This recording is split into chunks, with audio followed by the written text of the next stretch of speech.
6 games on Saturday night. We had a couple of injuries, one particularly possibly relevant for fantasy. We don't have an outcome, obviously, yet, but there was one injury particular that I want to talk about. As well as all of the action. Charlotte continue their, I don't know what to call their last 2 weeks. It hasn't been impressive, but they continued it tonight. Let's get into everything on Saturday night. This is the Saturday night post-game show. Let's go balls deep. I'm the type to get shit done. You the type to observe. March Madness on my speakers, but today's November 23rd. Got something loud in the blunt, yeah. I don't say what I want, yeah. Probably somewhere sunny getting tan. Foreign women in the sun, yeah. That's all that I need. That's all that I need. That's all that I need. Got my brothers with me. Got my brothers with me and my mama's healthy. That's all that I need. Welcome to the Balls Deep podcast, brought to you by Fantasy Basketball International. I'm Adam King. Find me on Twitter and Blue Sky at AdamKing91. Find us on Google Podcasts, Apple Podcasts, Spotify, YouTube, anywhere, everywhere you consume your fantasy basketball content. We are part of the Old Man Squad at Old Man Squad on Twitter. 6 games to go through. Now, I'm probably not going to get to questions. It will depend how long the games take me. I only have about 18 minutes to get this one done today. So we will see. Hopefully I answer majority of the questions when I'm talking about the games. Let's dive straight in. Washington going to Charlotte. Mentioned it before. Charlotte, they lose again. They're pretty bad at the moment. Losing to the Wizards. And the Wizards actually beat the Hornets 4 times this season. So there you go. There's a stat if you're a Hornets fan that you don't want to hear. Wizards are supposedly the worst team in the league, and they beat Charlotte 4 times. Miles Bridges actually addressed that in the post-game and said, well, if they're the worst team and they beat us 4 times, what does that make us? Very good question, Miles. Very good question. For the Wizards, Chris Middleton and Marcus Smart were active for this one. Obviously, they're not going to be active all the time. You don't need to roster them. You stream them in when they're playing, and then you move on. Keyshawn George, I'd probably be rostering him. He gives diverse stat lines like he did here. 8 points, 8 assists, 4 rebounds, 2 steals, 1 block. The percentages are very up and down, but he does give you almost like a Men Thompson, a Sar Thompson kind of stats, but certainly not as consistent. But he's playing meaningful minutes here. So I think he's okay to hold. Alex Sarr I would be holding. Bilal Coulibaly, who had 17, 7, and 3 with a steal and a block, I'd be holding him. Other than that, I don't think you actually need to roster anyone here. They're all just streaming guys based on who is in and who is out on any given night. The same probably goes for Charlotte. Mark Williams, we hold him. He was very good again here, 24 and 12, 2 blocks, 1 steal. But we know back-to-backs, he's not playing. That looks like all he's going to miss at this point is back-to-backs, where LaMelo Ball, I'm actually not sure how many more games he plays this season. He doesn't really look like he cares. I don't blame him. The ankle injuries, it's hard to get a read on it because Charlotte are so bad with their injury reporting. But these ankle concerns, if the team is being honest, which we assume they are being somewhat honest, they are turning into sort of a chronic thing. The ankle injuries just aren't going away. So this is thinking, I guess, more next season. I wonder where he gets drafted. And for the rest of this season, he's almost impossible to trade. If he plays 2 or 3 games in a row and plays well, that's when I'd be looking to do it. But does he play 2 or 3 games in a row? I doubt it. Miles Bridges, he was playing very well. Look, this isn't terrible, 18, 7, and 7 with a block, but the numbers have fallen off a little bit. I just think we're going to see a bit of a decline here from Charlotte across the board because they are positioned to be able to make a run at Cooper Flag. So, I don't know. It's very depressing if you're a Charlotte fan. Josh Green had 13 points, 5 assists, 3 steals. He's actually one of the more trustworthy guys, not in terms of production, but he's playing 30-plus minutes. Nick Smith had 12 points, 4 assists in his 38 minutes. Again, minutes-wise, he's probably okay. And then you've got Diabate, Nurkic will come back in, Damian Bohr, Salou, Jeffries. It's a mess. I'm not really trusting anyone. And then we get to another team where we're not trusting anyone. Brooklyn. Cam Johnson, 30 minutes, 13 points, but 3 of 20 from the field. Easily his worst shooting game of the season. Ziaire Williams had 11 points in his 25 minutes. I mean, you can glaze over this box score. It's going to look wildly different every night. Claxton, only 24 minutes, 9 and 6, had 5 blocks. That's fine. We hold him. Who else? Cam Johnson is probably a hold, but it's risky. Cam Thomas didn't play this one, second night of a back-to-back. I'd probably hold him just because of his scoring upside. It feels like if he plays, he will give you close to 20 points a night. So if you can just sort of play through those back-to-backs and things like that, then probably a hold. Tyrese Martin had 23 points in this one in 23 minutes, sure. Not adding him. Day'Ron Sharpe, he fouled out in 19 minutes, but he had 4 points, 5 rebounds, 6 assists, 4 steals, 1 block. This is what he does. Look, he's a stash. I don't think they have a very good schedule next week. I think they maybe only have 3, but they have 5 games the week after.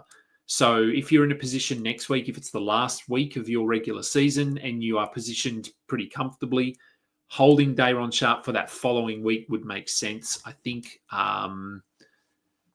And I guess likewise for Keon Johnson, Ziaire Williams, Killian Hayes to a lesser extent, Jalen Wilson to a lesser extent, because these guys, there's a chance they actually play 5 games.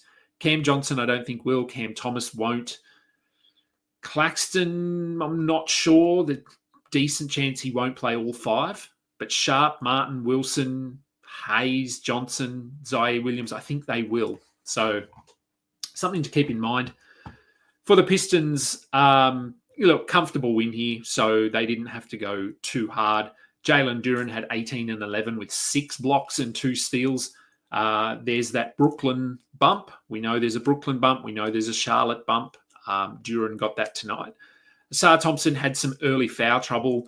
So he only played 23 minutes, 13, 5, and 3 with a block. Tobias Harris, 18, 9, and 2 in his 32 minutes. Cade has cooled off a little bit of late. 15, 7, and 9, though, with 2 blocks is still fantastic.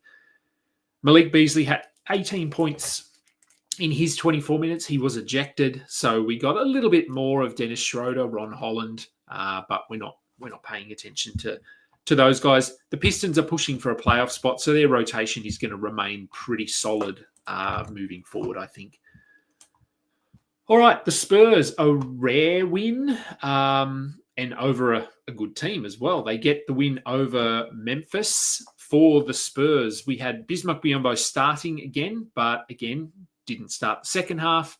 Played only 18 minutes. I don't think you need to be rostering him. He's starter by label only at this point. Jeremy Sohan actually started the second half and had one of his better games, 18 and 11 with a steal, 30 minutes. Look, if he was playing 30 minutes a night, has to be rostered. So if you picked him up or if you're holding him, I would continue to do so for now. Vassell has looked a little bit better of late, 20 points, 1 steal, 1 block, 6 rebounds, 3 assists. So continue to hold him, ride it out. Hopefully he has turned the corner. We will see. De'Aaron Fox had 20 and 7. Chris Paul, 8 points, 8 assists and a steal. He's fine. If you need assists and steals, he's okay to hold. But as we saw in this one, they're not going to push him. It appears they are starting to lean more into Stephon Castle, and that is why I had him as a must-add in my waiver wire article. 24 points, 7 assists, 1 steal for Castle in 32 minutes. So just make sure he's not somehow floating around in your league. Champagny had 14 points, 7 rebounds, and an airballed free throw. You don't see that too often. But yeah, look, if you need points, both he and Keldon Johnson are okay to consider. For the Grizzlies, there was no Ja Morant, who is again dealing with a shoulder injury. I've posted this on Twitter. He is very quietly one of the more injury-prone players this season. So it's flown under the radar a bit, but if you've got him on a roster, you are fully aware that he has missed a lot of games. We also had no Desmond Bane, hence why the Spurs won. Grizzlies were undermanned here. Aldama started. He had 15, 8, and 11 with a steal and a block. We just continue to hold him. Scottie Pippen, he started. He played 28 minutes, 12 and 7 with a steal is fine. But if Jar comes back, if Bane comes back, we don't need to be holding Pippen. Jalen Wells, we know he's just a points guy. And Kennard played a little bit better in this one with Bane and Ja Morant out. Zach Edey moved to the bench in this one, so they went small, not surprising against the Spurs. Zach Edey actually looked pretty good off the bench, 17 and 9 with 3 blocks in 26 minutes. So, yeah, look, it's Brandon Clark was out, so that played a role here. If you're holding Edey, I wouldn't just think, okay, he's coming off the bench now. I think this was more of a matchup thing, but like I said, he looks pretty good off the bench. So whether they sort of read into this and think, okay, maybe we could start Jaren at centre, I don't know what they're going to do, but I wouldn't be making any big moves based on this one. And Jaren Jackson, 42 points, 4 rebounds, 2 assists, 2 steals, 2 blocks. Phenomenal season continues. He's probably a first rounder, isn't he? I actually don't know. I don't have him in any of my leagues, unfortunately. But I would say he probably is. Where are you, Jaren Jackson? There he is. Let's have a look at what his rank is this season. Obviously, Jar being in and out has helped him. But we didn't have Jar last season and he wasn't this good.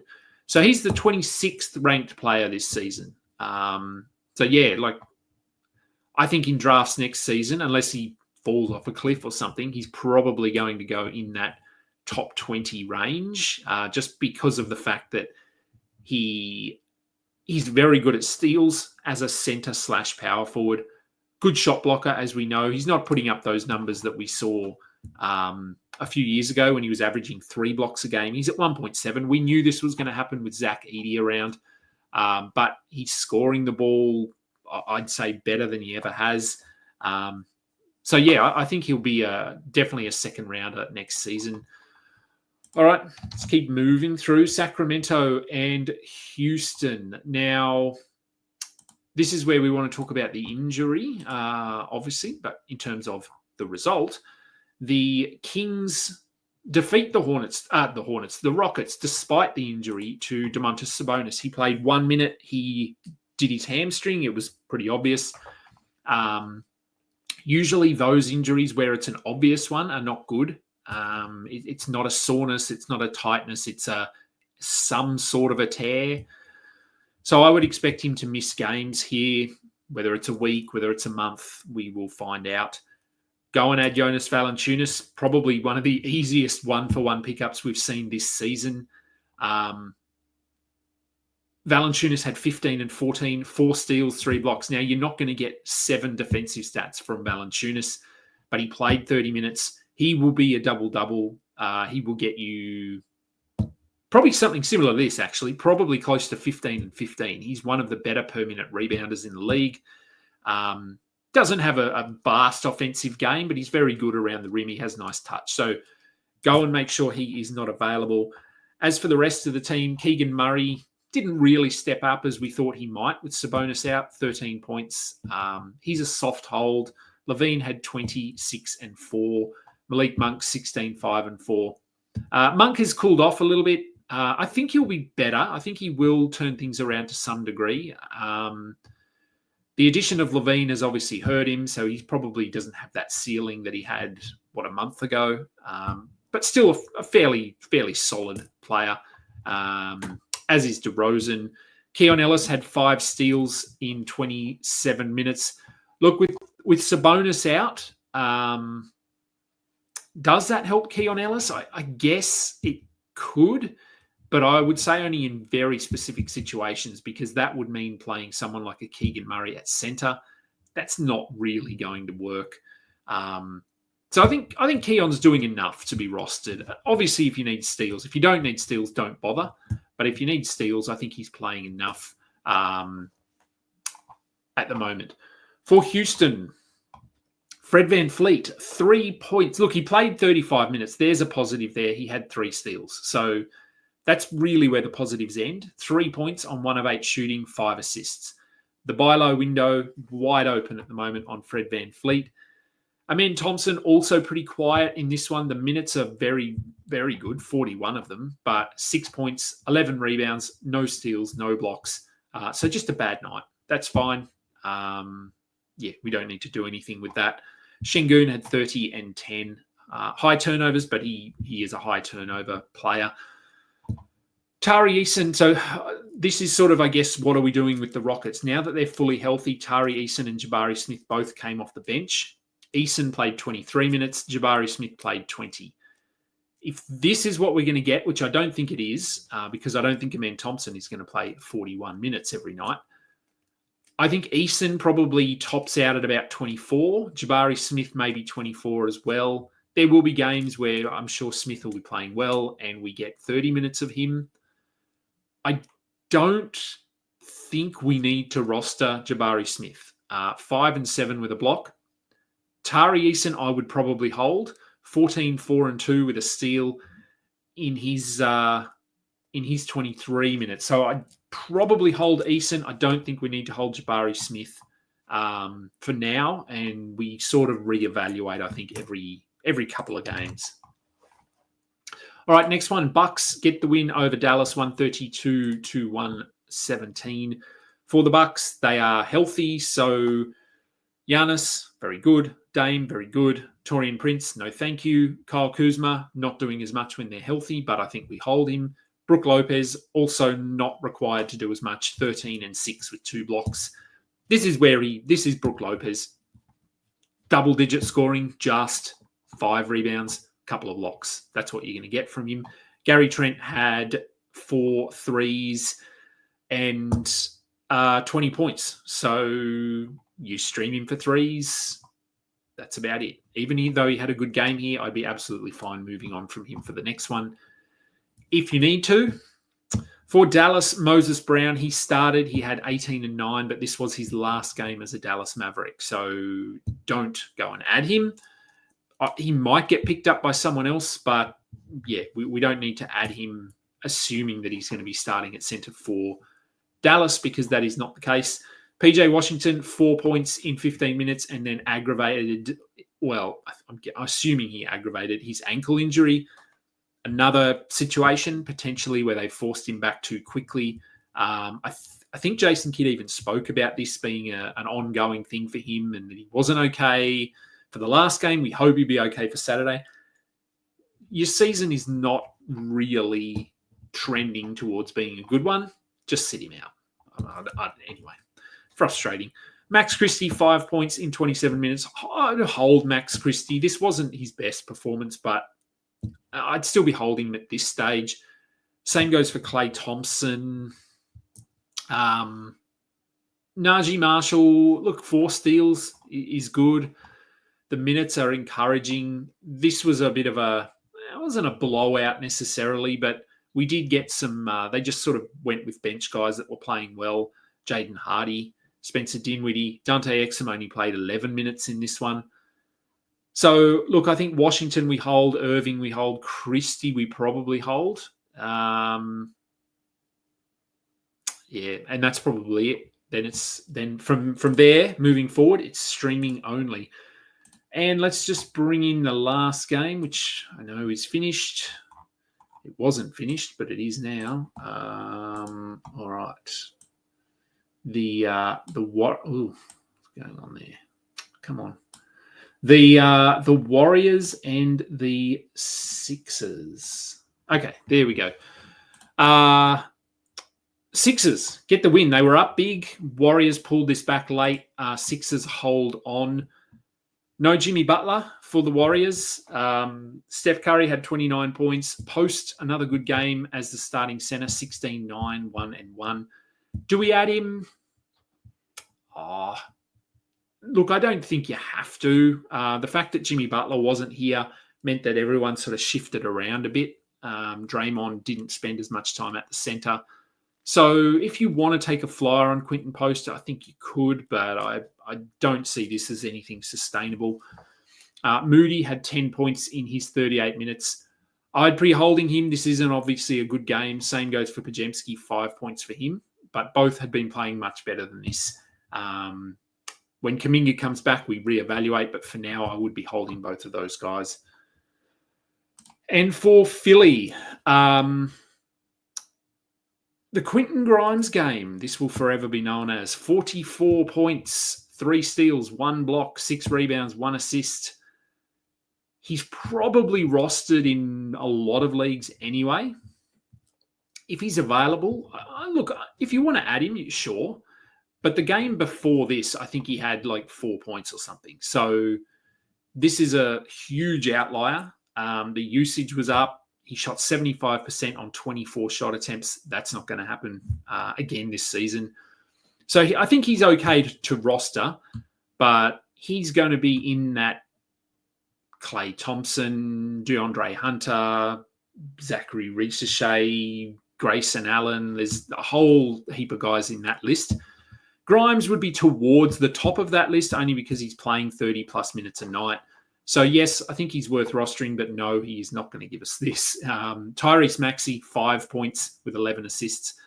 That's part of the reason Grimes just had to shoot the ball more because Maxey, Paul George, they were not. Paul George did end with 17 points, 2 steals and a block, but was very quiet early on. So not a terrible night for him. Kelly Oubre, very good. Again, Andre Drummond started over Gershon Yabusele, which was interesting given they were playing the Warriors here. Drummond had 10 and 14 in 21 minutes. Yabusele, I think he's still the guy we want to have. Oh, excuse me. He had 18, 6 and 5 in 27 minutes. Andre Drummond is sort of a rebound streamer / ad. Didn't get any Adem Bona here, which was surprising. I guess because they were winning. But they're going to be losing a lot of games. So I would still keep an eye on him. But beyond that, I'm not too interested with anyone. All right, now I've already gone over time. So as I said, I'm not really going to have time to get to questions today, only because a lot of things to do. I'll see if there's any very quickly. Is Zeman going to be a top 50 guy? He'll be similar. Is Grimes going to be top 70? I don't think so. Has Monk regressed? Well, he has a little bit. We will get some bounce back, but probably not to where he was. JV is a must-grab. Ernest, yes, that's right. Would I drop Grimes, Oubre, Bowl, or Keontae? You could. I mean, Valanciunas, as we know, he's like 2 categories. He's field goal percentage and rebounds. That's about it. So I guess you could. Like, if you don't need assists, you could maybe drop Keontae George. If you don't need points, you could certainly drop Grimes. So I think he's in that discussion with them. Just have a look at the stats that you need. Currently in the last spot outside the playoff spots in my league, should I drop my worst player, not playing tomorrow, Grimes, to pick up one more game? Look,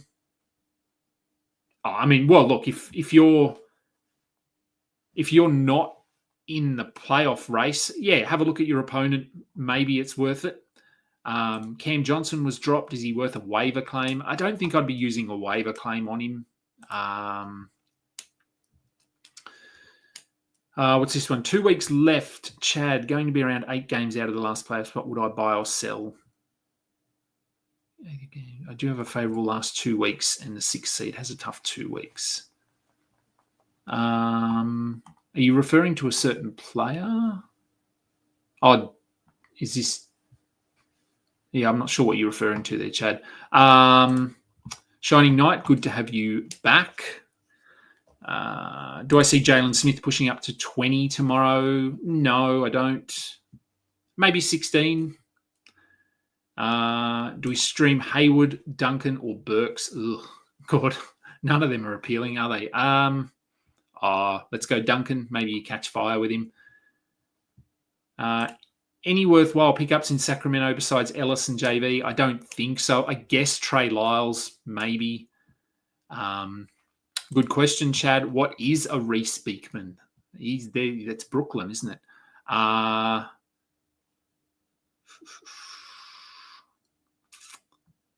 see a Lego question, but yeah, I won't do that. What rank player would I offer for Fred Van Fleet? As low as you can, really. Top 60, I'd probably give up. Chad drop JV. Yeah, look, fair. Like it's. I could have added him this morning, but I didn't because I thought, he's playing like 14 minutes. I don't really need rebounds. Henny mini bye week. Should I drop Christie and Pods and try to hold Keon Filipowski? I wouldn't have Keon over either of those guys if you need steals, yes, but other than that, no. Filipowski, he's going to be okay tomorrow because Utah are playing their B grade or their G League team. I still don't think I'd have him over those guys just yet because Kessler's not injured. He's just tired. Yeah, Jimmy didn't play.